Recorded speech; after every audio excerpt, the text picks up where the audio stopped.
So, where does LSU stand amongst the rest of college football in terms of returning production for the 2023 season? And honestly, does it even matter? I'll explain on today's edition of Locked on LSU. You are Locked On LSU, your daily podcast on the LSU Tigers. Part of the Locked On Podcast Network. Your team every day.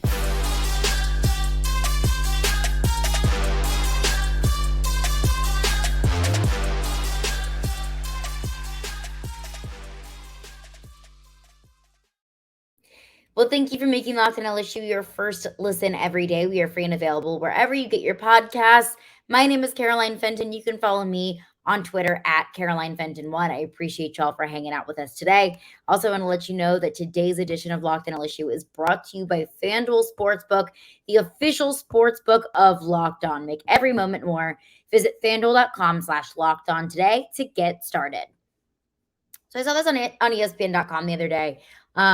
It's written by Bill Connelly, who gathered up a bunch of data to rank college football teams going into 2023 based off of returning production. So it's the 2023 SP Plus projections.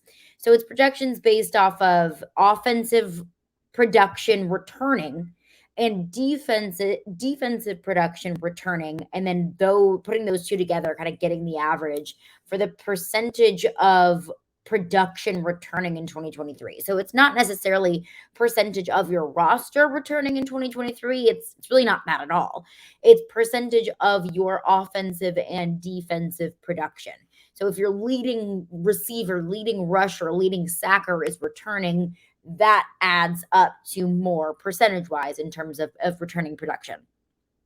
So, of course, the first thing I looked for, it was LSU, to see where LSU stood in terms of returning production in 2023.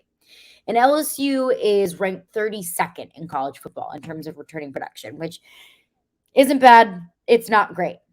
81% of the offensive production is returning. That's 10th in college football. But what's really bringing the average down is defensive production. 60%, that ranks 72nd in college football. So, offense, I think we can feel pretty good about it. I'll get into offense coming up next. But you got your starting quarterback returning, your backup quarterback returning. You've got your leading rusher returning. You got your leading receiver returning. You got your left and right tackle returning. Really, overall, as a whole, of course, there are pieces, specifically interior offensive line, maybe a couple running backs, some tight ends. Your top tight end coming back. You can add some more depth there, but depth is different than returning production. So I think offensively, overall, you can feel pretty good about it.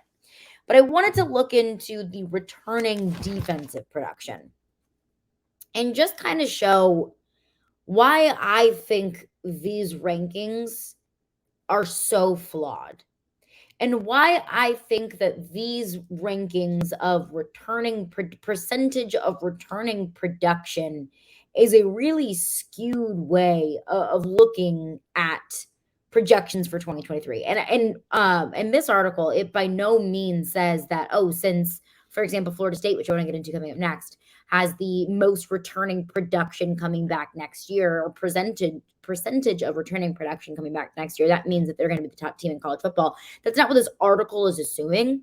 But, I kind of want to break down why I think this is so flawed. Because, when you look at LSU's defense, you're losing your second leading sacker in B.J. Ojulari, who had been a cornerstone on this football team for the past couple of years. You're losing your leading tackler in Micah Baskerville, who's headed to the NFL next year. You're losing a majority of your defensive line in Ali Gay and Jaquelin Roy. You're losing Mekhi Garner in the secondary, Jay Ward and Jark Bernard Converse in the secondary. So, you're losing a lot of starting pieces. You're losing, one of the leaders, if not the biggest leader on the defense, in B.J. Ojulari. But also, look what you're returning. You're returning your leading sacker in Harold Perkins, who I think has a very good case to be the best defensive player in college football in 2023. He was writing that resume in 2022. So, and if you look at what Harold Perkins did in year one, just imagine how much more he can do in year two. Now, again, I say this all the time. Success is not linear, and that is a statement for teams as a whole, but also for individual players. Just because Harold Perkins had a monstrous year one doesn't mean that he's going to have even better year two. But it also means that he very much so could have a better year two. And then you are bringing back your second leading tackler in Greg Penn, who can only, I assume, build upon what he had in year two. You're bringing back your third and fourth leading sackers in Savion Jones and Mekhi Wingo. And then also, it doesn't take into account the fact that Mason Smith is coming back in 2023. So that he's not even being considered in these rankings of percentage of returning production because Mason Smith didn't have any production in 2022. So, he's not even considered in these projections. And then you're bringing him back in 2023. I think it is incredibly flawed for those reasons. Because you're bringing back so many pieces, and you're also bringing back a piece who was a complete non-factor in 2022 because of injury. And it also lacks context of the pieces that will be filling the holes that have left. Because, LSU is losing basically its entire secondary, pretty much, especially the cornerback position. You're bringing back a true freshman in LaTerrence Welch, who saw very, very little production in year one. And you're also bringing back Sevyn Banks, who was pretty much sidelined with an injury the entire season.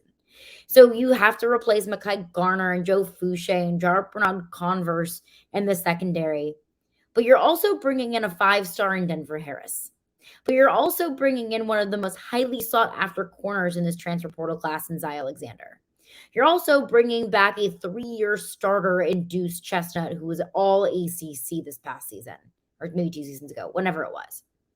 So it doesn't take it only takes into account basically, one, what you're losing, and two, what you're bringing back of what you already had. It doesn't take into account what you're bringing in and what you're adding. And it doesn't claim to. I'm not saying that.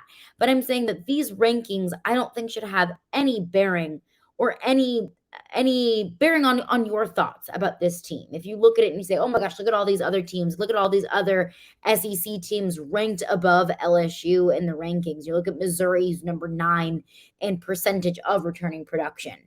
You look at Texas A&M, who's number 7 on this list. You look at so many other teams ranked above LSU, Auburn, Ole Miss above LSU as well.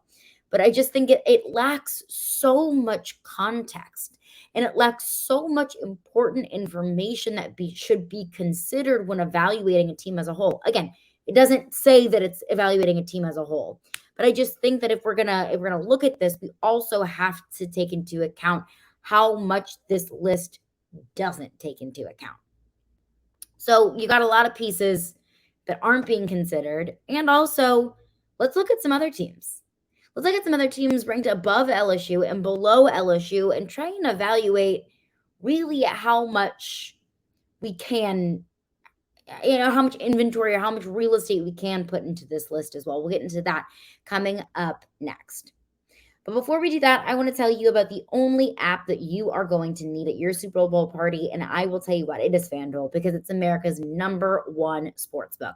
We are super excited about our new sports betting partner for Locked On, because they are the #1 sportsbook in America. It's FanDuel. So if you're new to FanDuel, that's even better, because they have so many great features that make betting on sports fun and easy. You can download the FanDuel app now so you can bet Super Bowl 57 with a no sweat first bet. You'll get up to $3,000 back in bonus bets if your first bet doesn't win. Now, FanDuel lets you bet on everything from the money line to the point spreads to who will score the first touchdown. So the FanDuel Sportsbook app is safe, secure, and super easy to use. And best of all, you can get paid your winnings instantly. My favorite thing about the FanDuel app is that it's super easy to navigate. The user interface is really easy. It loads quickly. It's easy to look around and see some of the prop bets, some of the other bets besides the point spread or besides the money line, and you get paid instantly. So join FanDuel today at FanDuel.com/lockedon to claim your no sweat first bet on Super Bowl 57. That is FanDuel.com/lockedon. Make every moment more with FanDuel, the official sportsbook partner of the NFL. Well, thank you for making Locked On LSU your first listen every day. We are free and available wherever you get your podcasts. But make sure you check out our brand new podcast, Locked On College Basketball. Everything that you need to know about college basketball all in one place. Plus, you can hear from big name experts, insiders, coaches, and players. Locked On College Basketball, available on YouTube and wherever you get your podcasts. So again, in this article put out on ESPN Plus by Bill Connelly, it's college football's teams returning production for the 2023 season. And LSU was ranked 32nd in returning production. I just think there are so many factors that aren't considered here. It's simply just returning production. That's it. It doesn't take into account anything else. Only returning production, not returning players, returning production. So to kind of back up my point of how little I really think this means and how little bearing I think this has, and I don't want to undermine the importance of returning players and the importance of getting your veterans back and, building upon year one or year two. I don't want to underestimate how important that is, but ranking them, I want to show how flawed I really do think it is. Let's look at Texas A&M, for example, because Texas A&M is one school that I think a lot of us as college football fans have pointed to say, oh my gosh, look at all these players leaving A&M. But A&M is ranked 7th in the country in returning production. Yet A&M had, I don't know the number off the top of my head, a whole heck of a lot of players transfer out of A&M. And it's because a lot of those players were from the 2022 class. A lot of those players maybe didn't see the field a lot and didn't produce a lot. So that's not taken into consideration in terms of returning production because those players didn't really produce much because they were young. Denver Harris, for example. Denver Harris served a 4-game suspension. So obviously he's not going to be part of that percentage because he didn't produce a lot. But it's not like you lose Denver Harris and get better. A&M is ranked 7th because A&M is bringing back 82% of the offensive, is returning 82% of the offensive production, and 77% of the defensive production. Okay, so A&M is bringing back 82% of the offensive production last year. You would say that's great. It's a lot of consistency. That's some guys that you can build on from last year. Yeah, no, for sure. But A&M had the 93rd ranked offense in 2022 in all of college football. A&M ranked 12th in the SEC in yards per game. A&M ranked 13th, second to last in the SEC in points per game. A&M was averaging just around 22, 23 points a game. And to put that in perspective, LSU was scoring about 35 points per game. So after a year where I don't think any of us felt, wonderful about the offense, there were absolutely some days against Florida, against Ole Miss, against Alabama, where the offense looked better than others. But overall, as a whole, I'm not giving the LSU offense an A+. And LSU was averaging more than 10 points per game more than A&M. So yeah, A&M is returning 82% of the offensive production. But that offense wasn't producing very much last year. It was at the bottom of college football in terms of total offense. So there you go. It's kind of painting an incorrect or not full picture of what A&M actually is returning. Let's look on the other side. A&M's in the top 10 in terms of returning offensive production. Let's look at Alabama, because Alabama is ranked 125th in college football in terms of total production that's returning. 43% of the offense is returning and 38% of the defensive production is returning. Yet Alabama still has the 3rd best odds to win the national championship. So you see, this can be kind of skewed. And this kind of, I think, plays into the idea of like analytics. I know that there are some people that are let's go all in on analytics. Let's go, balls to the wall in the numbers. And I think there are some people out there that are like, I don't need analytics. I have my eyes. I can see it in front of me. I know what's right. And I think that this kind of shows that the truth is somewhere in the middle, because I think this is leaning into a whole lot of analytical breakdown. And I think that sometimes there are some rankings that get so caught up in the numbers that it doesn't portray a correct picture. Because, Alabama is returning 43% of its offensive production because its starting quarterback, who really carried the team, is going to the NFL draft. So that's a whole lot of your offensive production that you're losing in just one player. And then you're starting quarterback, Jalen Milroe, most likely. There's going to be a little bit of a quarterback battle in the offseason for Alabama. I'll go with Jalen Milroe just because that was their backup this past year. That doesn't mean that Jalen Milroe won't be able to fill in that offensive production that Alabama has lost in Bryce Young. It doesn't mean that he's going to. I think Bryce Young was the best quarterback in college football this past year. He got a whole big shoes to fill, Jalen Milroe. But I just think this just isn't fair to base a team or to evaluate a team off of this. So, if you're looking at it, if you're looking at LSU and you're thinking, oh no, 72nd in college football and defensive percentage production return. I'm really struggling with all of these words, as you can tell. It's okay. Add a little bit of context to it. You're losing B.J. Ojolari, who was a very productive piece for your defense. But you're returning Harold Perkins, who was also a very productive part of your defense. But there is one aspect of this that's a little bit scary to me, and that's Florida State, because Florida State is at the top of this list.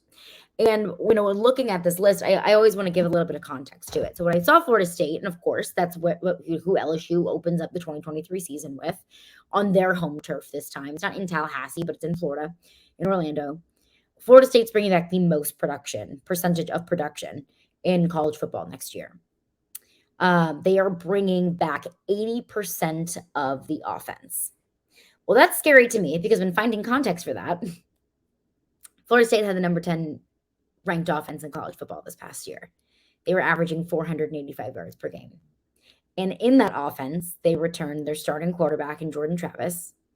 In that returning production percentage, they bring back their leading rusher in Trey Benson, who rushed for almost 1,000 yards this past year. They bring back their leading receiver in Johnny Wilson. They bring back their third leading receiver in Micah Pittman. So see, with that context, that means something to me. That Florida State is bringing back 80% of their offensive production from a 10th ranked offense in college football. See, that means way more to me than Texas A&M bringing back 82% of their offense when they had the 93rd ranked offense in college football. Florida State's also bringing back 94% of their defensive production. And they had the number 15 total defense in college football. They were only giving up 322 yards per game, total yards per game. So that means something to me. Now that scares me.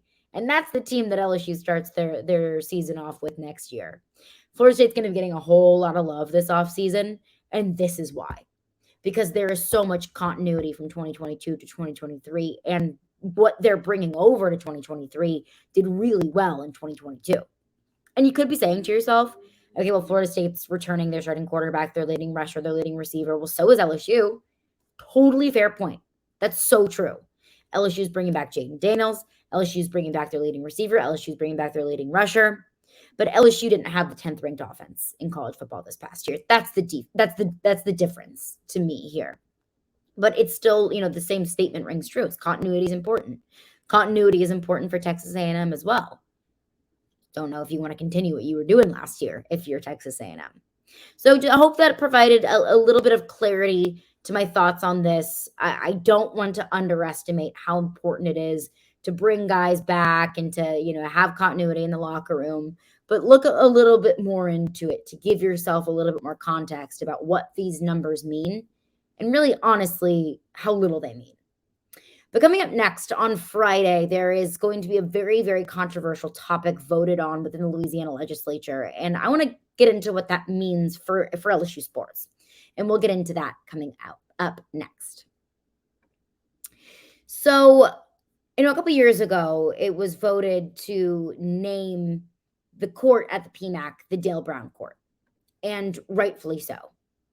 Dale Brown is an absolute legend in LSU basketball, at LSU, in basketball. He got to the Final Four twice with LSU, twice in the 80s. He won almost 450 games. He coached for LSU for 25 years. Dale Brown is a legend. Dale Brown deserves to be immortal in that building because of what he did in that building. Because what he did in that building will be remembered for years and years and years. But what's being voted on tomorrow with the LSU Board of Supervisors is to change the name of the court from Dale Brown Court to Sue Gunter Court. Now, Sue Gunter was a women's basketball coach at LSU. Sue Gunter also found a whole lot of success within her time as the women's basketball coach at LSU. I just mentioned, Dale Brown won almost 450 games at LSU, so did Sue Gunter. Dale Brown won 448, Sue Gunter won 442. She went to the NCAA tournament 14 times. They both Dale Brown and Sue Gunter, belong in their respective Hall of Fames. They are in their respective Hall of Fames. And so maybe asking yourself, why is the vote to change the name of the court from Dale Brown Court to Sue Gunter Court such a point of contention if they're both deserving of it? This is my perspective of it. If you want to put Sue Gunter's name on the court, put it with Dale Brown's name. Because Dale Brown Court is a fairly new thing to LSU, and he deserves to be on that court. So does Sue Gunter. Make it Dale Brown Sue Gunter Court. It's a really, really bad look to take Dale Brown's name off of that court. It's a bad look. No matter if you change it, if you take it off, whatever it is. It's a really bad look. If that's me, I would think, well, what did I do? What did I do in the last few years to deserve to have my name taken off that court? I think that there is a wonderful trend with that history of taking names of buildings or memorials of people who don't really deserve that, whose names should not be immortalized. And I think that's a good thing whenever it deserves to be so. Dale Brown is a legend at LSU. And I know that he had his fair go of NCAA violations. Well, also remember that one of those NCAA violations was providing transportation for all of the players to go to a player's mom's funeral. He was a good man. He was a good coach, and he was good for LSU. Sue Gunter was a good woman, and she was a good coach, and she is a good figure for LSU. She has a statue in the PMAC. So the point of contention is not anti-Sue Gunter, but it is pro-Dale Brown. And I think that the LSU Board of Supervisors is doing LSU a disservice by putting those two up against one another. Why not you have both? Honestly, because it's a bad look to take Dale Brown's name away. It's a good thing for Sue Gunter's name to be on the court, but to basically throw one away to add another one, I don't think is in good spirit. And I don't think it's necessarily right. That's my opinion on it. If you're going to have one of them and you want the other one, do both of them. If you only want one, then why did you put one on there in the first place? Why did you put Dale Brown's name on there in the first place if it was just going to be thrown away a couple years later? They're both legends. Remember them both. There's no rule against that, at least to my knowledge. So if you've been wondering about, I thought Tim Brando, he's been very outspoken about a lot of it. I know a lot of people who have been around LSU, especially LSU basketball for a very long time, have been very outspoken about this and honestly very hurt about this. And I don't blame them. If Dale Brown is a friend, a colleague, whatever it is, you want good things for somebody who deserves those things. Put them both on there. That's my take. That's my opinion. And everyone has the right to theirs as well. But that's going to do it for me today. Thank you for being Locked on LSU, your first listen today. So for your second listen, check out our brand new podcast, Locked on College Basketball. Experts Isaac Shade and Andy Patton bring you everything that you need to know on and off the court. Plus, you can hear from big-name experts, coaches, and players throughout the college basketball landscape. Locked on College Basketball, available on YouTube and wherever you get your podcasts.